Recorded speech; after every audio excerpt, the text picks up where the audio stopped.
Why do we care about the Nazi regime? Can anyone tell me why we are obsessed? We are obsessed. Western media is obsessed. Films are obsessed. How many Hollywood films have you seen about the Nazis? Lots. Tens. With the bad guys, the stock bad guy, right? Of course.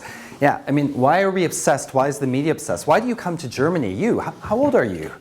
You're 15, 16, yeah? What? Yeah. I mean, what were the questions on your minds when we spoke? It was all about Hitler, the Holocaust, the Nazis, the Jews. So why do we care? Why are we obsessed about them? The Nazi regime is very juicy in a way. There's a lot of drama and a lot of potential, but also we could learn a lot from the Nazi regime so we don't repeat the same mistakes later on. Even historians who prize themselves on, trying to be really objective about everything agree that it's probably the worst regime we've ever seen in, as much of living history, right? So what different perspectives could you have on the stories you tell about the past? Anyone who is going to talk about history is going to choose what they think are the turning points in the story. You're going to tell a story about Hitler came to power. Well, if you believe that individuals are important, what are the important moments in the rise of the Nazi Party? A historian wanting to know starts with the research question. Why? Why did it happen? Maybe starts with some biases. Is it collective or individual action which makes things happen?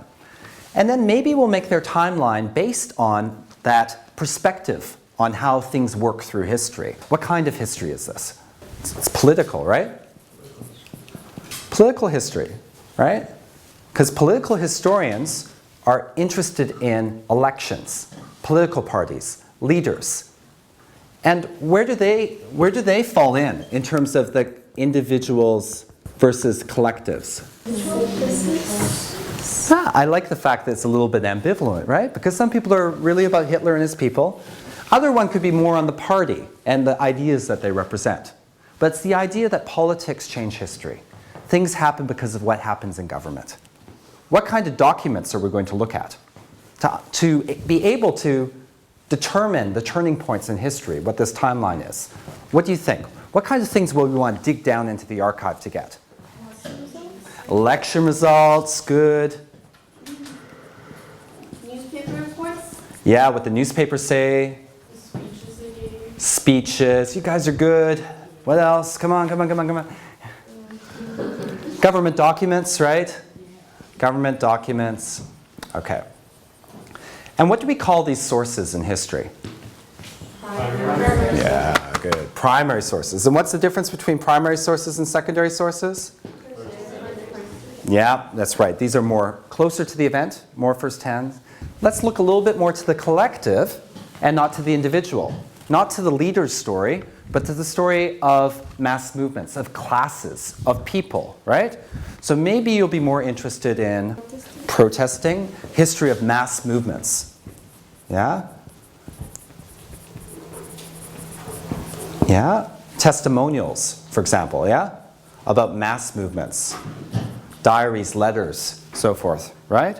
What would be maybe another thing that might link us to social history? Demographics. You know what I mean by demographics? Age groups, population. We're here trying to look in the big, not in the small, in the big, about how the big movements in history are working. Demographics.